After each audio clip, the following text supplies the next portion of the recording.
Welcome to the Introduction to Computer Science, Computer Hardware. This is Lecture B.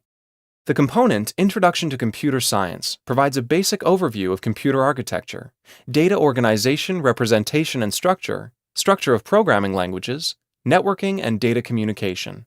It also includes the basic terminology of computing. The learning objectives for this unit, Computer Hardware, are to describe the major components of a computer system, provide examples of input and output devices used in healthcare, discuss primary and secondary storage devices, introduce binary notation and describe data representation, storage, and manipulation in binary format, introduce data types and explain how different data types are stored and addressed, describe the functionality of the Central Processing Unit, or CPU, and provide examples of CPUs designed for healthcare applications. In this lecture, we will continue our discussion of computer hardware components.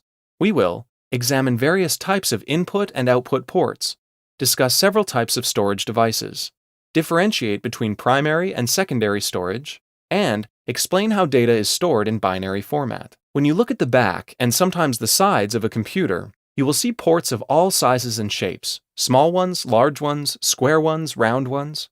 Why are there so many different kinds of ports? Because there are so many different kinds of peripherals that attach to computers. The Video Graphics Array, or VGA port, is a 3-row, 15-pin connector used to connect a monitor to a computer. It provides basic resolution and is still in use today. The Digital Visual Interface port, or DVI port, provides high-quality output to flat panel monitors.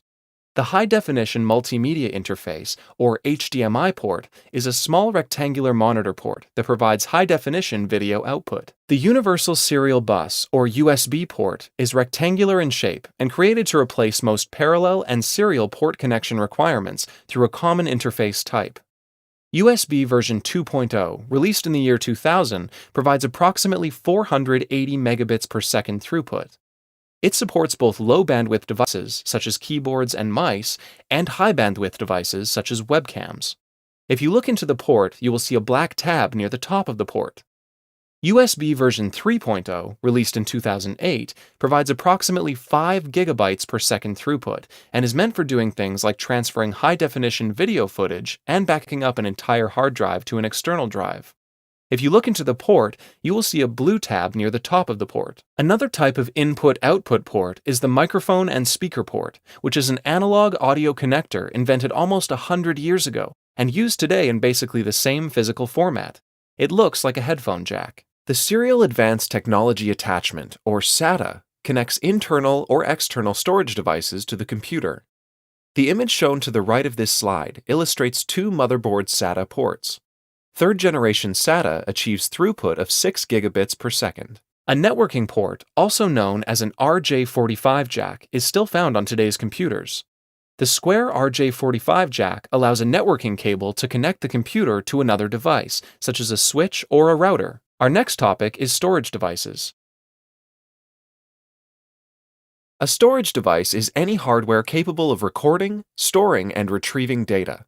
It can store information temporarily or permanently, and can be internal or external to a computing device. Primary storage devices, also known as primary memory, is a medium that holds data for short periods of time. It is characterized by fast performance and fast access time. The most common primary storage is RAM, or random access memory. RAM is the primary storage area used by programs running on a computer. The operating system and running programs load directly into RAM. Anything stored in RAM is erased when power is lost, which may be a painful experience. Therefore, RAM is known as volatile memory. RAM modules install directly on the motherboard. The image shown on the right of this slide shows two dynamic RAM, or DRAM, modules. Secondary storage devices, also known as non-volatile memory, are capable of storing data indefinitely.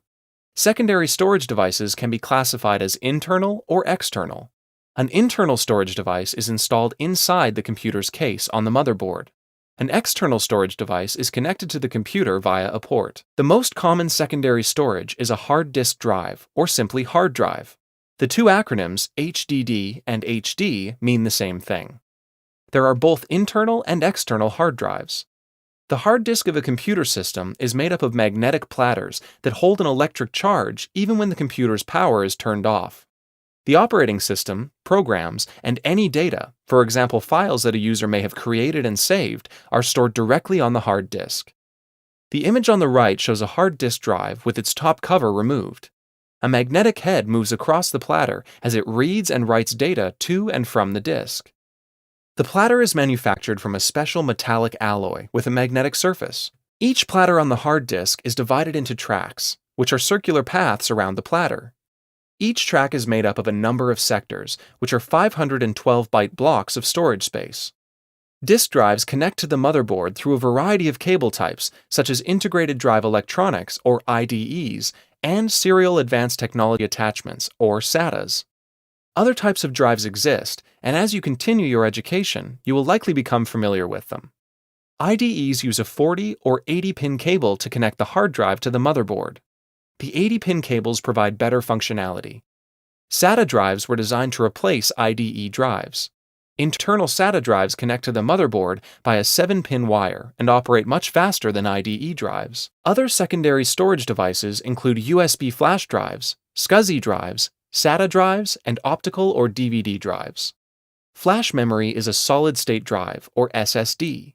It is a non-volatile computer storage medium and is the primary competing technology for secondary storage. Compared to HDD, SSDs are more reliable, have higher data transfer rates, lower latency, and access times. However, they are still considerably more expensive than HDDs. The image on this slide shows OCZ Vertex 2 solid-state drive. Our next hardware component topic is data storage in binary format, where we'll discuss the binary system of data representation. Every circuit in a computer, regardless of its function, can be in only one of two states. It can be carrying an electrical charge and therefore be on, or it cannot be carrying an electrical charge and therefore be off. For this reason, the binary number system is a natural choice for data representation and processing by a computer. In the binary system, any integer is represented by a sequence of zeros and ones. The term bit is short for binary digit. A bit is the smallest unit of data represented in a computer. A bit has a single binary value, either 0 or 1. Bits are generally grouped together to form what is referred to as a word. A word is a unit of data of a fixed bit length that can be addressed and moved between storage devices and the CPU. A word can be 4, 8, 16, 32, or 64 bits long or more, following that incremental pattern. Binary words can be translated into decimal equivalents. Each bit in a binary word represents a placeholder for a binary exponent, starting from the right and moving to the left. In an 8-bit word, placeholder values are, starting from the left, 2 to the 7th power, which is 128, 2 to the 6th power, which is 64, 2 to the 5th power, which is the decimal equivalent of 32, and so on, all the way to 2 raised to the 0 power. Any number raised to the 0 power is always the decimal value of 1. If a bit's value is on, or set to the binary state of 1, then its placeholder value is added to the decimal equivalent calculation. If a bit's value is off, or set to the binary state of 0, then its placeholder value is ignored, as the decimal equivalent is calculated. Let's talk in a bit more detail about binary storage. As an example, consider a 4-bit word with the binary value of 1001. Recall from the previous slide that when examining binary placeholders, start from the right and move to the left. Starting from the right, with the number 2 raised to the 0 power,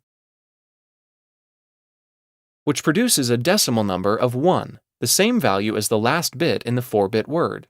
Additionally, that bit is on since it has a value of 1. Now let's add that to the calculation to get the decimal value. Notice that the two middle values are set to 0.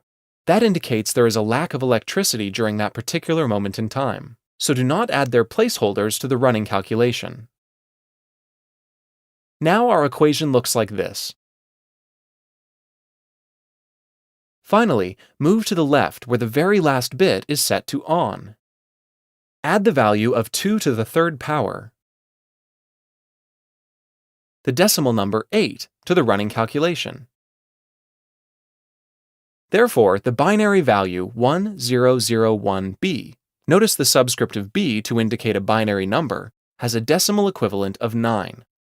The formula to calculate the decimal equivalent of the binary number 1001 is 1 times 2 to the third power plus 0 times 2 to the second power plus 0 times 2 to the first power plus 1 times 2 to the 0 power, which is equivalent to 8 plus 0 plus 0 plus 1, which is equal to 9. 8-bit words range in value from all zeros, the value 0, to all 8 bits being on, or 1, which is the decimal equivalent of 255.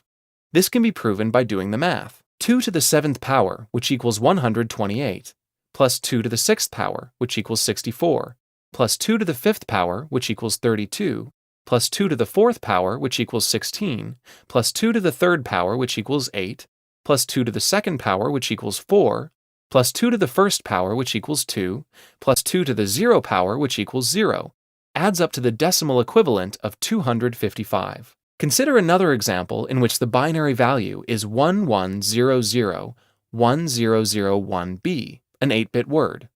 Pause the presentation and calculate its decimal equivalent. It is worthwhile to take a moment to calculate the result. Did you come up with the decimal number 201?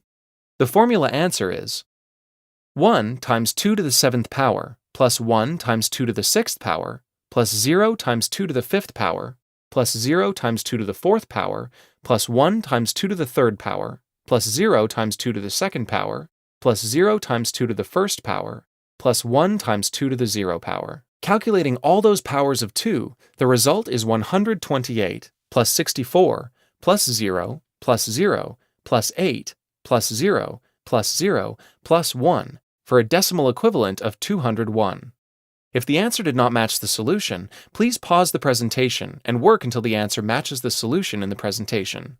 It is important to understand data storage acronyms since they are commonly used to indicate storage capacity. Storage of data is measured in bytes, kilobytes, megabytes, gigabytes, and terabytes. 1024 bytes is 1 kilobyte. The abbreviation KB represents the word kilobyte. Notice that the K and the B are capitalized. 1024 kilobytes represents 1 megabyte. 1024 megabytes is equal to 1 gigabyte. Lastly, 1024 gigabytes is referred to as 1 terabyte. This is the pure storage numbering system, which will be discussed in more detail on the next slide. As of March 2014, the Library of Congress holds an estimated 525 terabytes of data. A typical song or an image stored on a hard disk might consume about 3 megabytes of space. Some files are larger, obviously. A chest X-ray typically consumes about 20 megabytes of storage space. Hard disk manufacturers, however, do not comply with the pure storage numbering system. In their world, 1 gigabyte equals 1,000 megabytes. Therefore, when purchasing a 500 gigabyte hard drive, it might appear that there would be 1,024 megabytes times 500. But that is not the case because the manufacturers use 1,000 instead of 1,024 in their math calculations. This concludes Lecture B of Computer Hardware. In summary, this lecture discussed input and output ports, primary and secondary storage devices, and data representation and manipulation in binary format.